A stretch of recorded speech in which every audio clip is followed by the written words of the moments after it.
conservative new media viewers, NBA fans around the world, Jeremy Lin fans around the world. What's up? It's me, PFV, Paul F. Villarreal, the NBA expert. We're here to react briefly to the press conference that ended, I don't know, about an hour ago now, that introduced Jeremy Lin as a Charlotte Hornet. And the press conference included Jeremy and head coach Steve Clifford.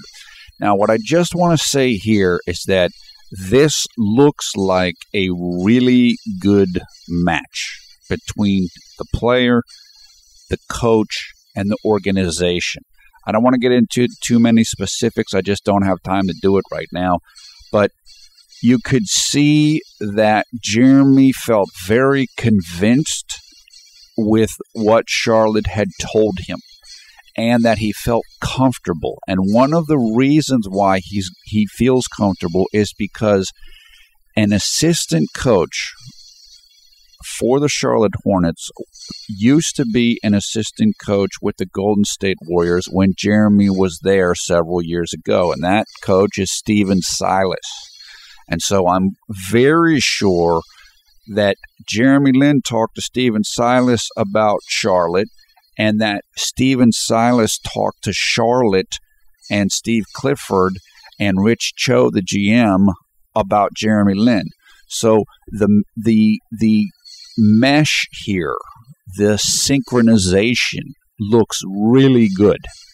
Now, that doesn't mean, as a couple people said on Twitter, that doesn't mean that everything's going to be perfect, and we still have to see it for ourselves. We still have to watch the words match up with the actions. But this looks like a much better situation than the situation that Jeremy had in either Los Angeles or in Houston. And that's a huge, huge thing for Jeremy and for his fans around the world. So you can watch the press conference if you go to Hornets.com.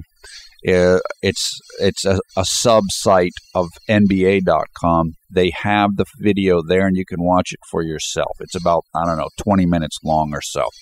Now, I want to mention two other quick topics. Oh, also, let me say this. Steve Clifford said that he reached out to Mike D'Antoni, who he was an assistant for several years ago, and he reached out to Steve Nash to talk to them, presumably about Jeremy Lin. So Charlotte did their homework on Jeremy Lin, and they did their homework with people who would probably give a fair evaluation of Jeremy Lin rather than perhaps some other sources who might be a little less flattering of Jeremy's ability. So that's good to see. This is a promising start to the relationship. Okay?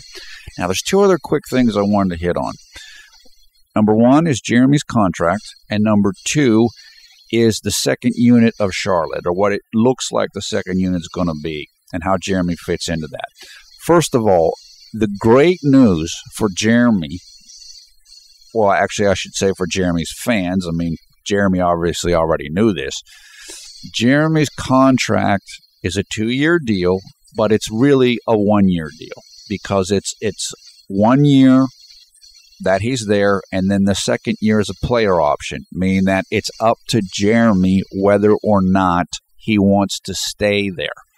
So basically, he can become a free agent again next year.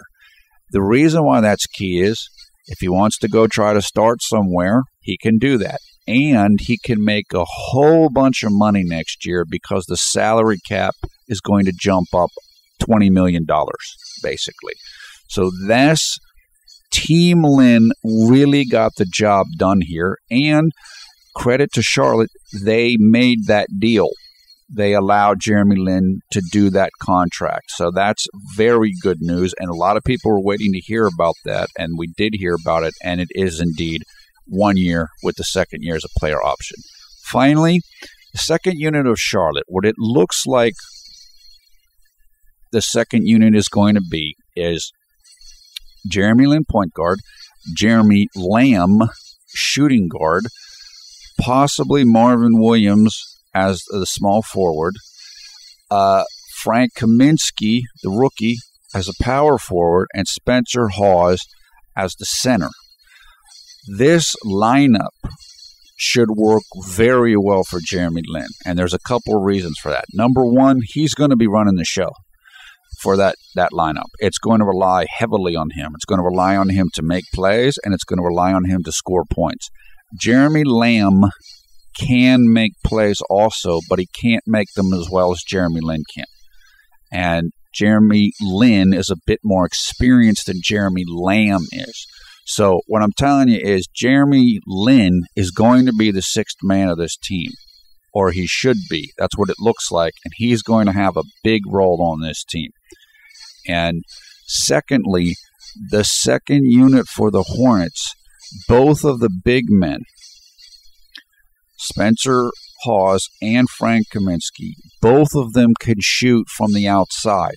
And what that means is that the spacing is going to be very good for Jeremy Lin, because that the defenders have to come out further on those two big men, and that means Jeremy Lin's going to have a lot more room to get to the basket and score points and make plays. So this looks really good. Now, we still have to see it play out, and I'm not going to sit here and tell you that Spencer Hawes is the greatest player ever or Marvin Williams is the greatest player ever, but things look good. This is setting up well for a bounce-back year, I guess if you want to call it that, for Jeremy Lin. So that is it for now. Look, excellent press conference. Excellent. Just was perfect. I mean, really was. And I would certainly advise you to check it out if you hadn't had a chance to do that yet. The contract is exactly what we wanted it to be as Jeremy Lin fans, and the second unit for the Hornets is setting up very well for Jeremy Lin. So that is it for now. Thumbs up, thumbs down. Your comments below. Thanks a lot for watching Conservative New Media. Once again, I'm PFV Paul Real, the NBA expert. Look, I'm excited. I was already optimistic about this, and now I'm even more optimistic after this press conference today. So, great stuff. Information in the video description below the video player, so you can come and follow us on Twitter. We're talking Jeremy Lin and NBA there all the time. We'd love to have you come and follow us so we can talk with you too. That is it for now. I'm going to be busy the next couple of days, but I did see the press conference. I did want to react to it really quickly. You tell me what you think in the comments below, and come and tell us on Twitter as well. That is it for now. Hope you're having a great night and a great day wherever you are around the world at this time. Take care. We will talk to you again soon.